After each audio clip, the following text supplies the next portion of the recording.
Hello student, welcome to ABD classes. ABD classes में आप सभी का स्वागत है।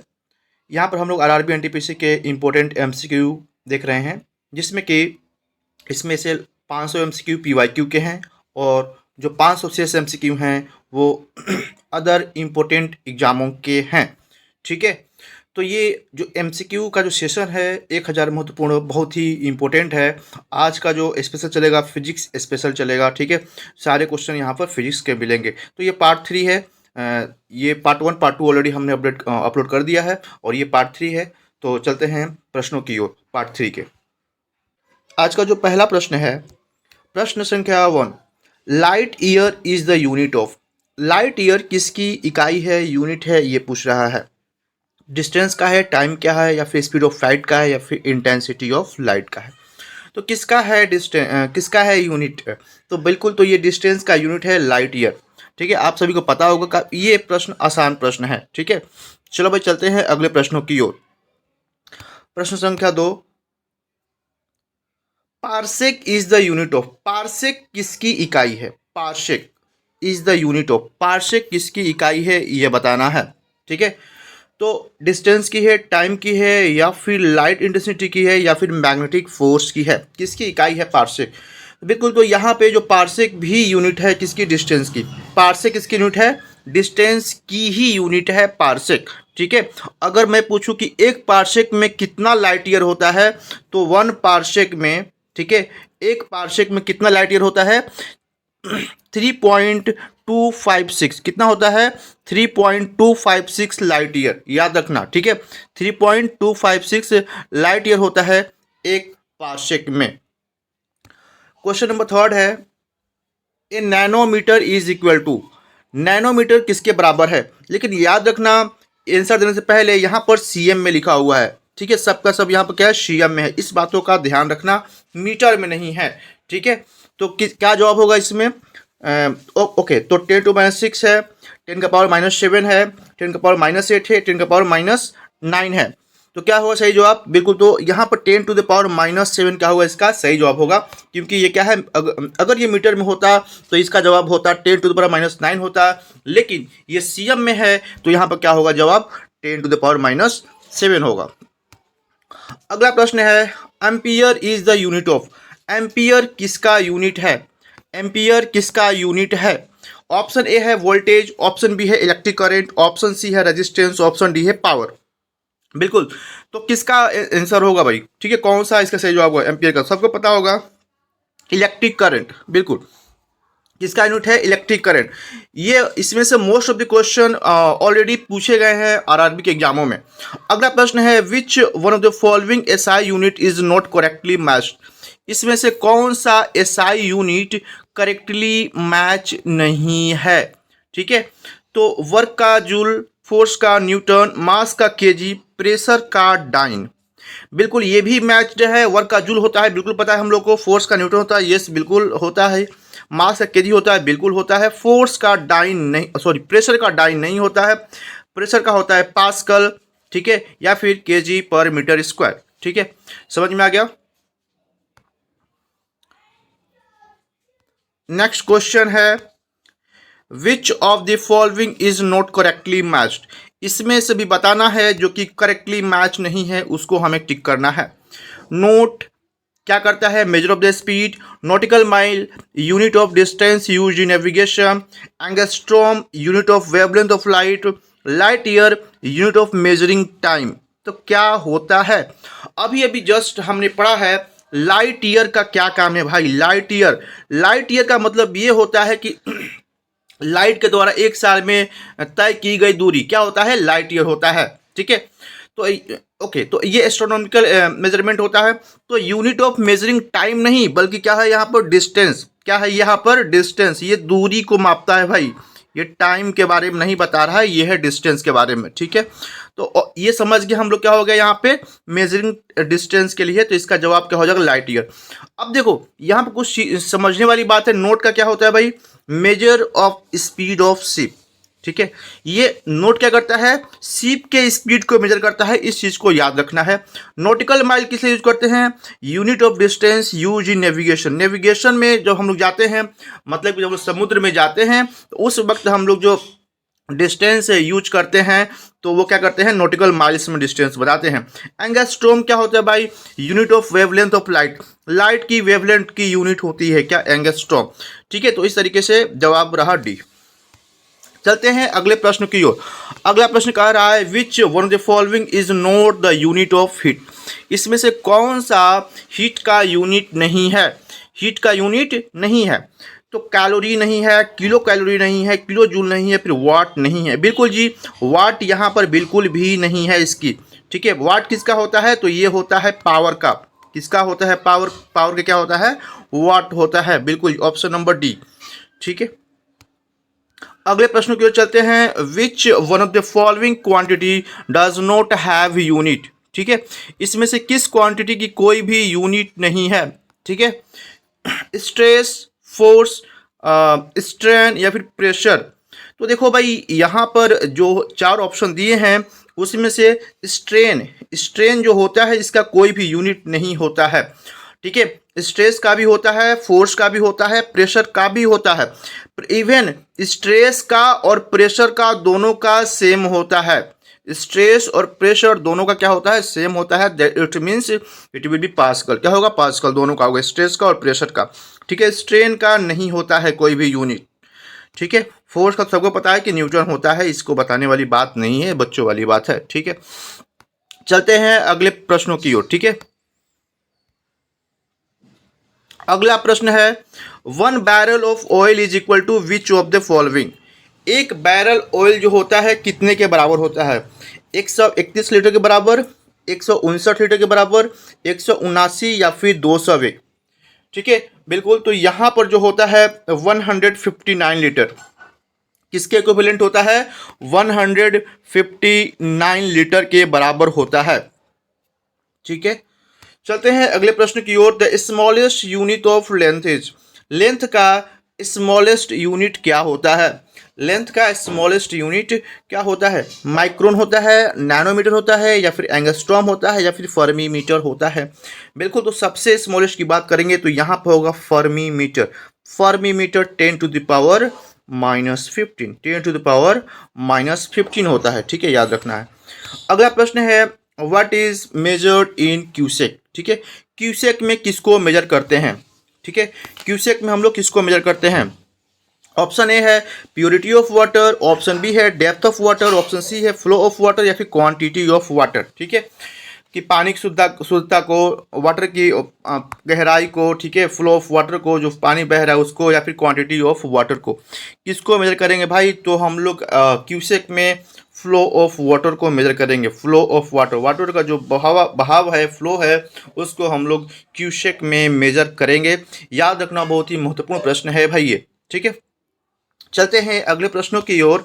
अगला प्रश्न कह रहा है कि which one of the following is the unit of measure of the thickness of ozone layer of the atmosphere. जो एटमॉस्फेयर में जो ओजोन लेयर है उसकी जो थिकनेस है, जो उसकी मोटाई है, ठीक है, तो उसको हम लोग किस से मेजर करते हैं, किस इकाई से उसको मेजर करते हैं। यूनिट ऑफ मेजरमेंट क्या है उसका, नोट है, डॉप्सन है, या फिर पॉइज है, या फिर मैक्सवेल है। क्या है इसका सही जवाब। बिल्कुल, तो आप लोगों को पता होगा कि डॉप्सन में मेजर करते हैं। Dobson, Dobson is the correct answer. ठीक है, चलते हैं अगले प्रश्नों की ओर।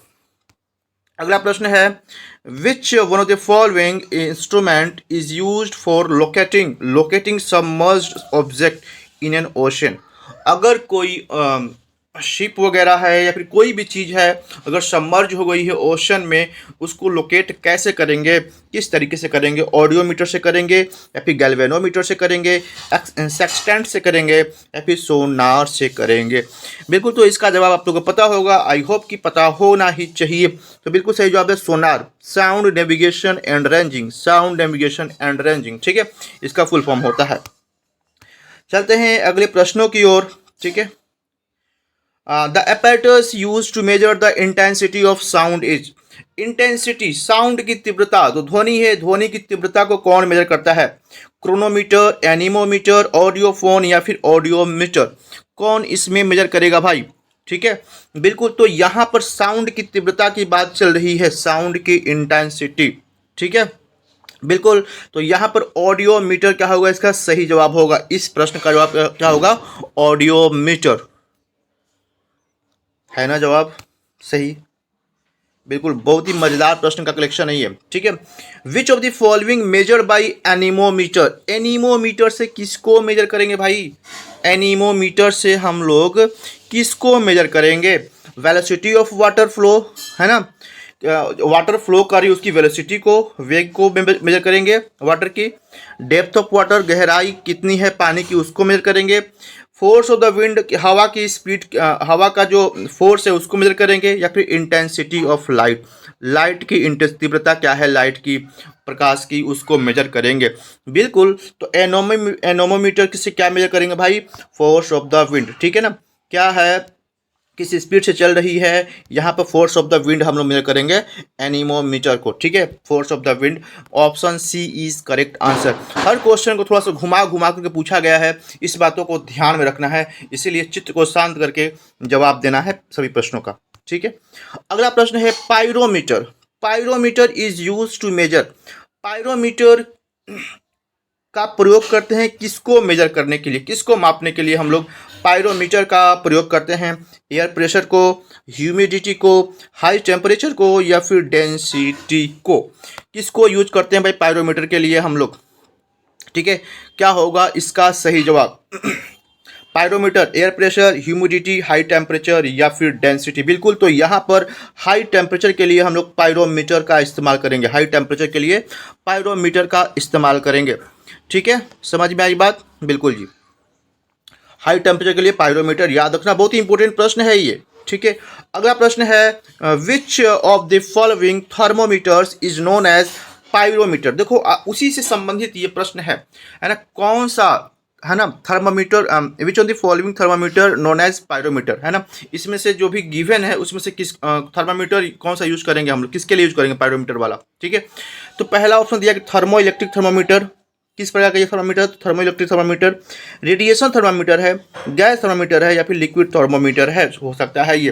तो क्या होगा सही जवाब? बिल्कुल जी, तो ये है जो पायरोमीटर है वो है रेडिएशन। ठीक है, रेडिएशन थर्मामीटर जिसकी हीट बहुत ज़्यादा होती है, ठीक है, उस टाइप के जो मेजरमेंट होते हैं उस, ठीक है, तो किससे करते हैं? पायरोमीटर से करते हैं। ठीक है, जिसमें रेडिएशन बहुत ज़्यादा निकलती है। ठीक है, इस प्रकार के जो भी मेजरमेंट होते हैं उसको हम लोग किससे करते हैं? पायरोमीटर से करते हैं। ठीक है, चलते हैं अगले प्रश्नों की ओर। अगला प्रश्न है the thermometer which is use to measure 2000 degree Celsius temperature, 2000 degree Celsius temperature को मेजर करने के लिए किसका यूज करेंगे भाई? ठीक है, किसका यूज करेंगे यहाँ पर? ठीक है, गैस थर्मोमीटर का, मर्क्यूरी थर्मामीटर का, टोटल रेडिएशन पायरोमीटर का या फिर स्टीम प्रेशर थर्मामीटर। तो देख रहे हो कि किस तरीके से प्रश्नों को घुमा घुमा कर पूछा जा रहा है। बिल्कुल, तो ये रेडिएशन वाला थर्मामीटर है जिसको कि पायरोमीटर कहते हैं हम लोग। समझ में आई बात? तो इसीलिए मैंने एक ही प्रश्न से 3 क्वेश्चन बनाया ताकि हर कन्फ्यूजन दूर होना जरूरी है। ठीक है, अगला प्रश्न है pyrheliometer. Pyrheliometer is use to measuring, pyrheliometer is use to measuring, किसके लिए हम लोग पायरहेलोमीटर का प्रयोग करते हैं? किसको मेजर करने के लिए? सन स्पॉट्स को या फिर सोलर रेडिएशन को या फिर एयर टेम्परेचर को या फिर टेम्परेचर ऑफ द प्लांट को, किसको मेजर करते हैं भाई हम लोग? तो बिल्कुल सही जवाब है यहाँ पर सोलर रेडिएशन के लिए। अभी हमने बताया सोलर रेडिएशन के लिए पायरहेलोमीटर का भी हम लोग प्रयोग करते हैं यहाँ पर। अगला प्रश्न है कि what is measured by manometer. Manometer से हम लोग किसको मेजर करते हैं? एयर प्रेशर को, प्रेशर ऑफ द गैस को, डेंसिटी ऑफ लिक्विड को, pressure of oil on the surface. तो बिल्कुल किसको हम लोग मेजर करेंगे भाई? मैनोमीटर से। ठीक है, बिल्कुल। तो यहाँ पर प्रेशर ऑफ द गैस, जो गैस का प्रेशर है उसको हम लोग मेजर करेंगे किससे? तो मैनोमीटर। क्या नाम है? मैनोमीटर से। Pressure of the gas, gas का जो दाब है, प्रेशर है, उसको ये करेंगे मैनोमीटर से। अगला प्रश्न है, थोड़ा सा मैं इसको जूम आउट करूंगा तभी इस प्रश्न को हम लोग देख पाएंगे, तो थोड़ा सा जूम आउट मैं कर लेता हूं। नहीं हो पा रहा है क्या? जूम आउट हो गया। ठीक है, इससे ज़्यादा नहीं हो पाएगा आई होप। अच्छा, इससे ज़्यादा नहीं हो पाएगा। ठीक है भाई। तो प्रश्न है, आप लोगों को दिख रहा होगा अच्छे से, ठीक है। मैं थोड़ा सा ऊपर कर देता हूँ ताकि और भी अच्छे से दिखे। चलो ठीक है। हाँ जी। तो कह रहा है लिस्ट वन और लिस्ट टू दिया हुआ है, इसको हमें क्या करना है, मिलान करना है, ठीक है। लिस्ट वन और लिस्ट टू को क्या करना है, मिलान कर देना है। तो कौन सा इसमें सही होगा, तो एमामीटर, पहला क्या है, एमामीटर। तो एमामीटर किसके लिए होता है, इलेक्ट्रिक करंट के लिए होता है, सबको पता है। एक आध थ्री कर देंगे हम लोग, ठीक है। उसके बाद अच्छा, एक आध थ्री देखो क्या कहीं मिल रहा है, क्या मैच कर रहा है क्या कहीं, बिल्कुल जी। तो एक आध थ्री ऑप्शन नंबर बी में ही मैच कर रहा है। तो मतलब कि एक प्रश्न जो हमने खोज लिया और उसका आंसर खोज लिया, उसका जवाब हमें मिल गया, ठीक है। इसका मतलब कि हाइग्रोमीटर क्या होगा, हाइग्रोमीटर के लिए क्या होगा, रिलेटिव ह्यूमिडिटी, ठीक है। रिलेटिव ह्यूमिडिटी बोलते हैं, आर्द्रता बोलते हैं, ह्यूमिडिटी मतलब आर्द्रता, ठीक है। रिलेटिव मतलब सापेक्ष, ठीक है। उसके बाद है स्प्रिंग बैलेंस। स्प्रिंग बैलेंस क्या करेगा भाई, ये वेट को मेजर करेगा, बिल्कुल जी, ठीक है। बैरोमीटर क्या करेगा भाई, प्रेशर के लिए होता है, एटमॉस्फेरिक प्रेशर, ठीक है, बैरोमीटर, ठीक है, प्रेशर। समझ में आ गई बात। तो इस तरीके से हम लोगों ने 4 प्रश्न देख लिए यहाँ पर। चलते हैं अगले प्रश्नों की ओर, ठीक है। अगला प्रश्न मैं थोड़ा से जूम करूंगा, ठीक है। कट रहा है क्या कुछ, हाँ जी। तो कौन सा जवाब इसमें सही होगा बताना है, थोड़ा सा मैं इसको भी, ओके। विच व the following pair is not correctly match, इसमें से कौन सा पेयर करेक्टली मैच्ड नहीं है। ओडोमीटर, ठीक है, कह रहे कि ओडोमीटर क्या कह रहा है कि measuring instrument for distance covered by motor vehicle, motor wheels. सही जवाब है कि ओडोमीटर क्या करता है कि जो गाड़ियां चलती हैं ना, कोई भी बाइक हो या फिर बस हो, कुछ कोई भी गाड़ी होती है, तो वहाँ पर ओडोमीटर लगा होता है कि गाड़ी ने कितने डिस्टेंस कवर किया, इसे बोलते हैं ओडोमीटर। तो ये तो सही है, इसमें हमें गलत खोजना है, क्या करना है, गलत खोजना है। करेक्ट, ओंडोमीटर। ओंडोमीटर क्या होता है, measuring instrument for frequency of electromagnetic waves, ठीक है। तो बिल्कुल सही दे रखा है। जो ओंडोमीटर होता है, याद रखना, ओडोमीटर ओंडोमीटर क्या डिफरेंस है, बस एन का डिफरेंस है, यहाँ पर एन का ओनली डिफरेंस है, ठीक है। एन डिफरेंस है बस, ठीक है। ओंडोमीटर का यूज किससे करेंगे हम लोग, measuring instrument for frequency of electromagnetic wave, ठीक है ना। तो इलेक्ट्रोमैग्नेटिक वेव के फ्रीक्वेंसी के लिए हम लोग यूज करते हैं, ठीक है, इसको ओंडोमीटर को। उसके बाद है ऑडियोमीटर। ऑडियोमीटर के बारे में मैंने बताया पिछले प्रश्नों में, device for measuring sound intensity, sound intensity audiometer, तो ये भी सही है, ठीक है। Ammeter, ammeter measuring instrument for electric power, बिल्कुल जी गलत जवाब दे रहा है, ठीक है। एमामीटर का यूज किस लिए करते हैं हम लोग, इलेक्ट्रिक करंट के लिए, पावर के लिए नहीं। तो यही क्या हो जाएगा हमारा, सही हो जाएगा, नोट खोजना था हमें, ठीक है। अरे यार स्पीड क्यों जा रहे हो,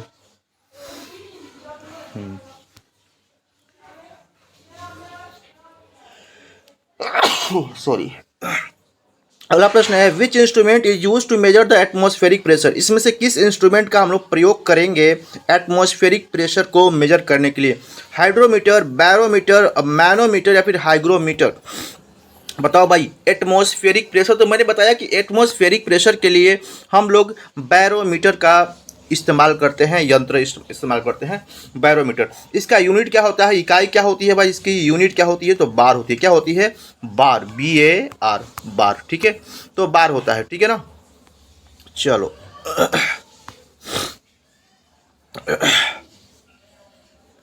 अगला प्रश्न है the density of milk can be obtain by the use of, ठीक है। Density of milk can be obtain by the use of, कैसे हम लोग डेंसिटी ऑफ मिल्क को हम लोग, ठीक है, मेजर कर सकते हैं, ठीक है। हाइड्रोमीटर से, बाइट्रोमीटर से, या फिर लैक्टोमीटर से, या फिर थर्मोमीटर से, ठीक है। हाइड्रोमीटर, बाइट्रोमीटर या फिर लैक्टोमीटर या फिर थर्मोमीटर, बिल्कुल जी। तो जो सही जवाब है वो है बैरोमीटर, ठीक है, सॉरी बैरोमीटर में बोलो, लैक्टोमीटर, ठीक है। डेंसिटी ऑफ मिल्क हम लोग लैक्टोमीटर से हम लोग यूज मेजर करते हैं, ठीक है। कितनी शुद्धता है, कितना गाढ़ा दूध है, तो इस हम लोग लैक्टोमीटर का प्रयोग करेंगे, ठीक है।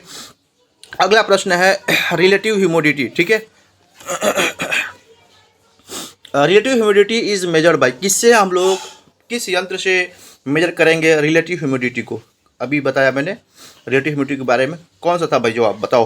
हाइड्रोमीटर, हाइग्रोमीटर, लैक्टोमीटर या फिर पोटेंशियोमीटर, बिल्कुल। तो इसका सही जवाब क्या है, हाइग्रोमीटर, हमने देखा था पिछले प्रश्नों में, ठीक है। अगला प्रश्न है EEG, ठीक है। EEG का इस्तेमाल हम लोग किस लिए करते हैं, ठीक है। इलेक्ट्रो इंसेफ्लोग्राम, ठीक है, याद रखना। इलेक्ट्रोइंसेफ्लोग्राम ईईजी का फुल फॉर्म होता है। इसको हम लोग किस किस चीज़ के मॉनिटरिंग के लिए यूज करते हैं? हार्ट की मॉनिटरिंग करता है ये, लीवर की मॉनिटरिंग करता है ये, पैनक्रियाज की मॉनिटरिंग करता है, या फिर ब्रेन की मॉनिटरिंग करता है? तो किसकी मॉनिटरिंग करता है ये भाई? बिल्कुल, तो ये करता है ब्रेन की मॉनिटरिंग। किसकी मॉनिटरिंग करेगा ये? ब्रेन की मॉनिटरिंग करता है, याद रखना है, ठीक है। चलते हैं अगले प्रश्नों की ओर। प्रश्न संख्या नेक्स्ट 27 चल रहा है भाई। The name of equipment use to measuring blood pressure, ठीक है, कौन सा इक्विपमेंट यूज करेंगे हम लोग ब्लड प्रेशर को मेजर करने के लिए? तो जितने भी मेजरिंग डिवाइसेज वाले महत्वपूर्ण प्रश्न हैं आज सारे यहाँ पर कंप्लीट हो जाने वाले हैं भाई, ठीक है। तो फिजिक्स स्पेशल इसीलिए मैंने बोला था।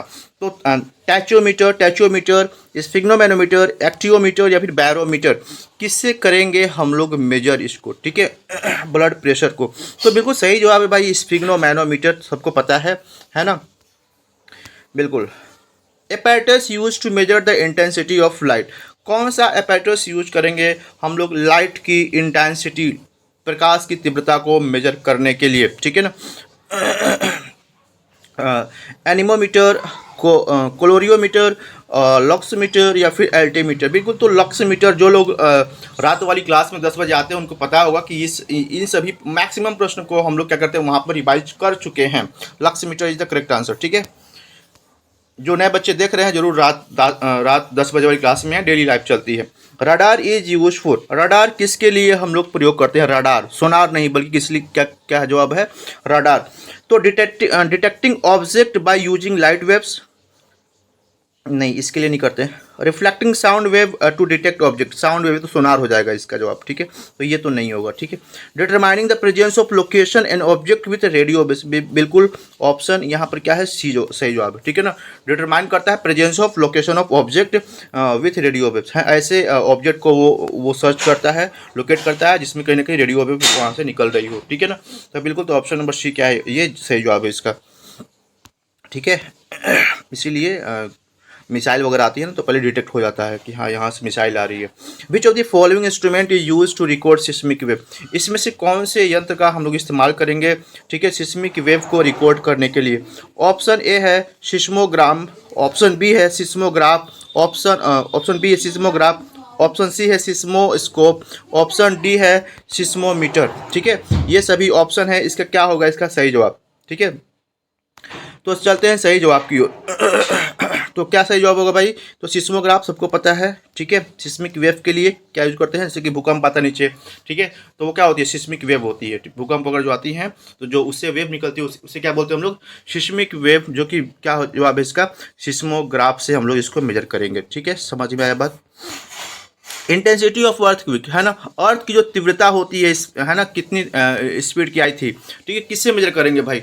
ठीक है, बैरोमीटर से, हाइड्रोमीटर से, पॉलीग्राफ से, फिर सिस्मोग्राफ से। बिल्कुल जी, seismograph is the correct answer. Maximum question आज रिवाइज होने वाले आप लोगों के, ठीक है। मैं कोई समय वेस्ट नहीं कर रहा, ठीक है, लगातार चला जा रहा हूँ, ठीक है। फायदोमीटर यूज टू मेजर, फायदोमीटर का हम लोग किस लिए प्रयोग करते हैं? फायदोमीटर इज यूज टू मेजर, ठीक है, अर्थ के लिए, रेन के लिए, डेप्थ ऑफ सी के लिए, साउंड इंटेंसिटी के लिए, ठीक है, भूकंप के लिए, वर्षा के लिए, है ना, गहराई के लिए समुद्र की, या फिर साउंड इंटेंसिटी के लिए। तो फायदोमीटर किसके लिए प्रयोग करते हैं भाई? सॉरी, बिल्कुल, तो डेप्थ ऑफ सी के लिए करते हैं। अगला प्रश्न है apparatus use to detecting lie is known as, बहुत ही मजेदार प्रश्न है ना। झूठ बोलोगे तो तुमको क्या कर लिया जाएगा? डिटेक्ट कर लिया जाएगा, ठीक है ना। तो देखो भाई, इस टाइप के जो चीज़ें हैं वो हर लोग यूज नहीं कर सकता है। ये जो साइकोलॉजिस्ट वगैरह होते हैं इस प्रकार के यंत्रों का इस्तेमाल करते हैं ये लोग, ठीक है। तो इसे क्या नाम है इसका? पॉलीग्राफ है या फिर पायरोमीटर है, ग्रिस्कोप है या फिर कीमोग्राफ है? बिल्कुल, तो यहाँ पे पॉलीग्राफ सही जवाब है, पॉलीग्राफ, ठीक है। तो पॉलीग्राफ जिससे झूठ बोलने वालों को पकड़ लिया जाता है, ठीक है ना। मस्त क्वेश्चन था ना। झूठ बोलना मना है, नहीं तो वो भी पकड़े जाएंगे। विच of the following is not a vector quantity, इसमें से कौन सा वेक्टर क्वांटिटी नहीं है? डिस्प्लेसमेंट, वेलोसिटी, फोर्स या फिर वॉल्यूम, कौन सा इसमें से वेक्टर क्वांटिटी नहीं है? डिस्प्लेसमेंट, वेलोसिटी, वॉल्यूम या फिर फोर्स? बिल्कुल, तो डिस्प्लेसमेंट क्या है? वेक्टर क्वांटिटी है। वेलोसिटी क्या है? वेक्टर क्वांटिटी है, ठीक है। वॉल्यूम क्या है? वॉल्यूम वेक्टर क्वांटिटी है क्या? बताओ भाई, बिल्कुल नहीं, तो यही जवाब होगा। ठीक है, वॉल्यूम। ठीक है, वॉल्यूम क्या है? वेक्टर क्वांटिटी नहीं है। ठीक है, चलो भाई चलते हैं अगले प्रश्नों की ओर। Which of the following is a vector quantity? फिर से पूछ रहा है कौन से इसमें से वेक्टर क्वांटिटी है भाई। ठीक है, पूछ रहा है टाइम, स्पीड, डिस्प्लेसमेंट और डिस्टेंस, कौन से इसमें क्या है? वेक्टर क्वांटिटी है। ठीक है, तो बताना है भाई कौन सा सही जवाब है। टाइम है क्या वेक्टर क्वांटिटी? स्पीड, इसमें क्या पूछा है? वेक्टर क्वांटिटी है। स्पीड है क्या? डिस्टेंस है क्या? डिस्प्लेसमेंट है क्या? तो अभी मैंने ऊपर क्या बताया? डिस्प्लेसमेंट वेक्टर क्वांटिटी था। इसका मतलब ये सब क्या है? ये सब क्या है? स्केलर क्वांटिटी है। क्या है? सब स्केलर क्वांटिटी है। ठीक है, याद रखना है। वेक्टर क्वांटिटी में मैग्नीट्यूड और डायरेक्शन दोनों होता है। स्केलर में मैग्नीट्यूड मैग्नीट्यूड होता है लेकिन डायरेक्शन नहीं होता है। ठीक है ना, स्केलर में। ठीक है, लेकिन वेक्टर में दोनों होता है। इसमें से कह रहा है इसमें से बताओ ना कौन सा वेक्टर क्वांटिटी है। ठीक है, तो क्वेश्चन को मैंने बहुत ही हिसाब से बनाया है ताकि बच्चों का रिवीजन अच्छे से हो। ठीक है, रिवीजन यहाँ पे जरूरी है। ठीक है, मोस्ट ऑफ द रिवीजन। बिल्कुल जी, तो यहाँ पे वेक्टर क्वांटिटी है पूछ रहा है नहीं क्या? नहीं है पूछ रहा है। तो प्रेशर, वर्क, एनर्जी। ठीक है ना, कौन सा इसमें से वेक्टर क्वांटिटी है? मोमेंटम है क्या वेक्टर क्वांटिटी? बिल्कुल है। ठीक है, हाँ भाई ये होता है। प्रेशर, प्रेशर का है? नहीं, ये स्केलर क्वांटिटी है। वर्क नहीं भाई। एनर्जी नहीं भाई, ये भी नहीं है। ठीक है, तो ये तीनों क्या होंगे? ये तीनों क्या होंगे? ये स्केलर क्वांटिटी होंगे। क्या होंगे? स्केलर क्वांटिटी होंगे। और सब क्या है? वेक्टर क्वांटिटी में आते हैं। तो ये क्या है? Momentum vector. ठीक है, चलते हैं अगले प्रश्न की। Force is the product of, force किसका प्रोडक्ट है? मास एंड वेलोसिटी का, मास एक्सीलरेशन का, वेट एंड वेलोसिटी का, वेट और एक्सीलरेशन का। बिल्कुल, तो सबको पता है F equal to M A होता है। पढ़े होगे ना बचपन में 9 क्लास में, मास इंटू एक्सीलरेशन। ठीक है, mass and F equal to M A. ठीक है, याद है सबको? बिल्कुल याद होना चाहिए। The energy of the wind is, energy of the wind क्या होता है?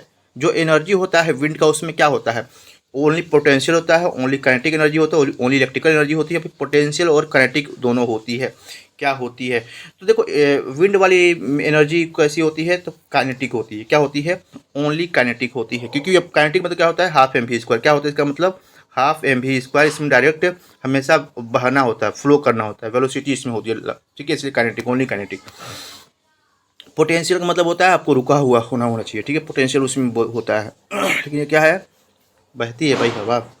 ठीक है, अगला प्रश्न है इन wind power which of the which form of energy is converted into electrical energy? कौन सा किस प्रकार का है ना वो फॉर्म होगा इलेक्ट्रिकल एनर्जी में? काइनेटिक एनर्जी इलेक्ट्रिकल में होगा, पोटेंशियल इलेक्ट्रिकल में होगा, या फिर सोलर एनर्जी इलेक्ट्रिकल में एनर्जी में होगा, या फिर रेडिएंट एनर्जी इलेक्ट्रिकल एनर्जी में होगा? बिल्कुल, तो क्या क्या है? विंड पावर है। अभी मैंने बताया हवा क्या करती है भाई? हवा कैसी है? काइनेटिक एनर्जी है। तो काइनेटिक क्या होगा? काइनेटिक क्या होगा? इलेक्ट्रिकल में कन्वर्ट हो जाएगा। याद रखना, विंड पावर। ठीक है,